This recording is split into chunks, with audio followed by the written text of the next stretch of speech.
648번째 책 소개입니다. 책에서 일부 내용을 발췌하여 소개드립니다. 기회가 되시면 책을 꼭 읽어보시기 바랍니다.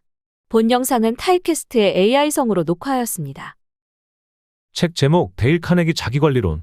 저자 데일 카네기. 출판일 2021년 1월 12일. 상상빌더 한 줄 요약. 걱정을 해결할 수 있다. 책 소개. 인간관계론과 짝을 이루는 데일 카네기 최고의 역작. 걱정이 내 인생을 망치기 전에 반드시 읽어야 할 책. 워런 버핏이 직접 적용한 걱정 없는 인생의 핵심 원리. 세계 최초의 걱정 극복 실험실에서 탄생한 마법의 공식 수록. 이 책은 국내에서 유일하게 1948년 초판에 10부까지 고스란히 담은 오리지널 초판 완역본이다. 벼락을 맞아도 끄떡없고 숱한 폭풍우를 꿋꿋이 견뎌낸 아름드리 고목이 사람의 손가락 마디만 한 딱정벌레의 공격을 받아 맥없이 쓰러진다. 사자도 함부로 덤비지 못할 만큼 전투력이 강한 코끼리가 꿀벌의 가느다란 침에 속수무책으로 당한다. 우리 인생도 다르지 않다. 개미구멍 하나가 큰 제방둑을 무너뜨린다. 라는 속담처럼 사소한 걱정에 쉽게 마음을 내주어 인생을 망치는 사람이 수두룩하다. 걱정은 내일의 슬픔을 덜어주지 않고 도리어 오늘 살아갈 힘을 앗아가게 해 걱정이 인생을 좀먹도록 내버려둔다면 언젠가 큰 대가를 치르게 된다. 베스트셀러 인간관계론 저자인 데일 카네기는 성인들에게 화술과 인간관계를 가르치는 동안 걱정이 모든 인생 문제의 주원인이자 자기관리의 핵심 요소임을 깨달았다. 그래서 걱정을 멈추고 새로운 인생을 사는 법을 교육하기로 마음먹었다. 하지만 문제가 생겼다. 교과서로 3기에 적합한 책을 찾을 수 없었던 것이다. 결국 직접 쓸 수밖에 없었다. 이것이 또 한 권의 세계적인 베스트셀러가 탄생하게 된 배경이다. 그는 동서고금의 온갖 자료를 샅샅이 훑으면서 각 분야의 전문가에게 조언을 들었다. 뿐만 아니라 170여 개 도시에서 열린 강좌를 걱정 극복 실험실로 삼아 수많은 사례를 수집하고 분석한 끝에 마법의 공식을 도출했다. 준비 기간 포함 7년에 걸쳐 집필한 이 책에는 걱정을 떨쳐내게 해줄 모든 지혜가 간결하고도 명확하게 담겨 있다. 또한 각계각층의 명사들 및 평범한 이웃들의 생생한 사례와 함께 당장 적용할 수 있는 구체적인 해결책을 제시했다. 모두 그가 활동하던 20세기 초부터 한 세기에 걸쳐 효과가 입증된 방법들이다. 걱정 없이 살게 해줄 가장 적실하고 효과적인 실행법을 수록한 이 책은 카네기의 또 다른 역작 인간관계론과 함께 자기계발서의 원전으로 손꼽힌다. 지금의 나를 넘어보다 행복한 인생을 꿈꾼다면 핵심을 콕콕 집어 전달하면서 무기력한 일상을 깨우고 변화의 길로 이끄는 카네기의 조언에 귀를 기울여보자. 저자 소개. 저자 데일 카네기, 자기계발 리더십 컨설턴트. 자기개발 분야의 선구자로 손꼽히는 데일 카네기는 1888년 미국 미주리주에서 가난한 농부의 아들로 태어났다. 꼭두 새벽부터 농사일을 도와야 하는 환경에서도 배움에 대한 열정을 품고 꿈을 향해 정진했다. 어렸을 때부터 사람들 앞에서 말하기를 즐겼으며 학교 토론팀에서 활발하게 활동했다. 워런스버그 주립 사범대학을 졸업한 뒤에는 교사, 세일즈맨 등 사람을 대하는 여러 직업을 거쳤다. 세일즈맨을 그만둔 뒤 한동안 생활고를 겪기도 했으나 1912년부터 YMCA에서 대화법 및 대중연설을 가르치며 일생의 전환점을 맞이했다. 그때까지 성인들을 대상으로 인간관계를 교육하는 프로그램은 전무했다. 풍성한 사례와 더불어 당장이라도 적용할 수 있을 만큼 실용적인 원칙을 제시한 그의 강의에 사람들은 열광했다. 뿐만 아니라 그의 수업 시간은 많은 사람이 본인의 경험과 노하우를 나누는 장이 되었다. 그는 이를 바탕으로 카네기 연구소를 설립해 자기계발 분야에서 기념비적인 업적을 남겼다. 처세, 자기관리, 화술, 리더십 등에 대한 그의 가르침은 오늘날에도 수많은 사람을 성공으로 이끌고 있다. 카네기의 책은 핵심을 찌르는 원칙과 구체적인 실행법으로 정평이 나 있는데 그 중에서도 자기관리론은 인간관계론과 함께 불후의 고전이요 자기계발서의 바이블로 손꼽힌다. 만약 중요한 부분에 밑줄을 그어가며 읽는다면 완독했을 때 깨끗한 면을 찾기란 쉽지 않을 것이다. 책에서 얻은 내용. 나는 5년 동안 걱정 극복 실험실에서 일했다. 바로 성인 대상의 내 수업 시간이다. 내가 아는 한 이런 목적을 위해 만든 세계 최초의 실험실이다. 우리는 학생들에게 걱정을 극복하는 방법을 몇 가지 제시하고 이를 자신의 삶에 적용해본 다음 결과를 수업 시간에 발표해달라고 요청했다. 몇몇 학생들은 자신이 전에 사용했던 방법을 나누었다. 이 과정을 통해 나는 세상 누구보다 많은 걱정 극복법을 들었다고 자부한다. 미국과 캐나다의 170여 도시에서 열린 수업을 통해 선정된 수백 가지 사례도 접했다. 그러므로 이 책은 대학이라는 상아탑에서 만들어진 것이 아니다.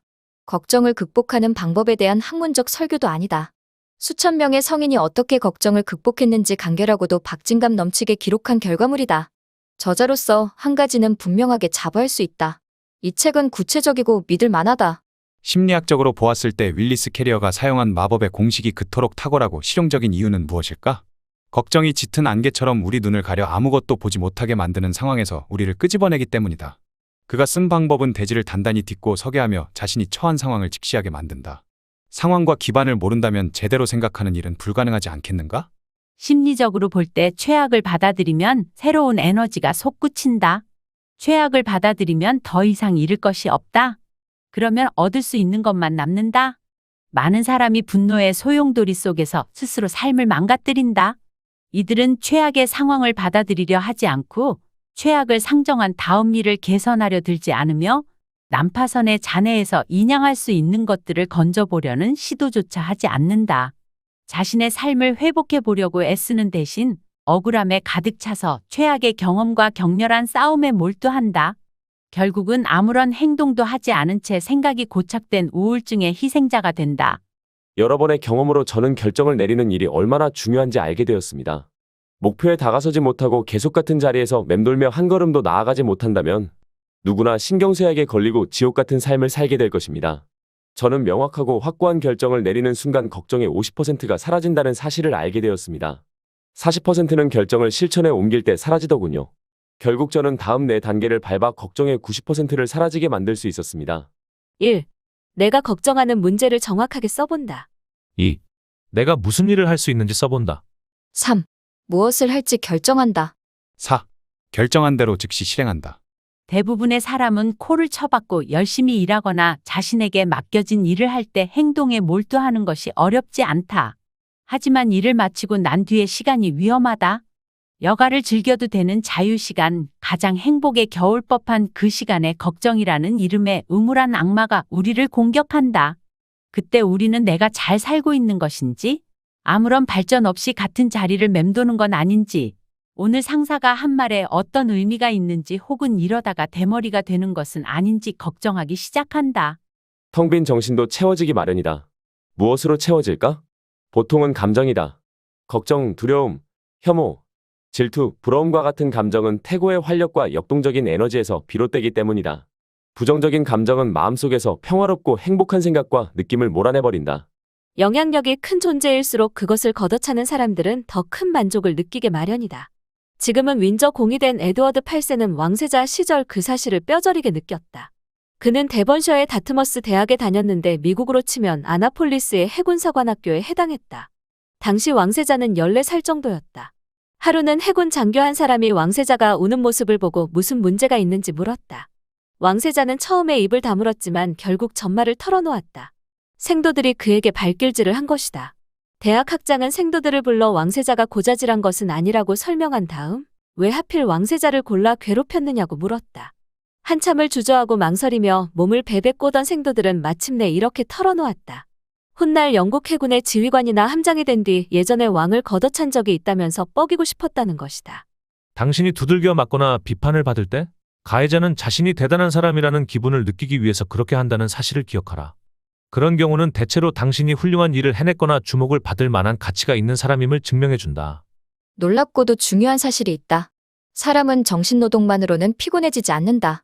터무니없는 이야기로 들리는가? 하지만 몇 년 전 과학자들은 인간의 뇌가 피로에 대한 과학적 정의인 노동 능력 감소에 이르지 않은 채 얼마나 오랫동안 일할 수 있는지를 연구했고, 놀랍게도 뇌가 움직이는 동안 뇌를 통과하는 혈액에서 피로의 징후가 전혀 없다는 사실을 발견했다. 일용 근로자가 일을 하는 동안 정맥에서 혈액을 채취해 살펴보면 그 속에 피로 독소와 피로 물질이 가득할 것이다. 하지만 알베르트 아인슈타인의 뇌에서 혈액을 한 방울 채취해 살펴보면 하루 일과가 끝난 뒤에도 피로 독소를 전혀 발견하지 못할 것이다. 우리의 뇌는 하루 8시간, 심지어 12시간 동안 노동을 한 뒤에도 처음과 마찬가지로 빠르게 작동한다. 뇌는 지치지 않는다. 그러면 당신은 왜 피곤한 것일까? 베어드 교수와 15분간 나누었던 대화는 대학생활 4년을 합친 것보다 내 건강과 행복에 더 큰 도움을 주었다. 그는 이렇게 말했다. 짐, 앉아서 사실을 직면해보게. 자네가 걱정하는데 쓰는 에너지의 절반이라도 문제를 해결하는 데 쏟을 수 있다면 걱정거리가 사라질 거야. 걱정이란 후천적으로 학습된 나쁜 습관에 지나지 않거든. 그는 걱정하는 습관을 고쳐줄 3가지 규칙을 가르쳐 주었다. 1. 문제가 무엇인지 정확하게 파악하라. 2. 문제의 원인을 파악하라. 3. 당장 문제를 해결하는 방향으로 건설적인 일을 하라. 지금까지 상상빌더였습니다. 감사합니다.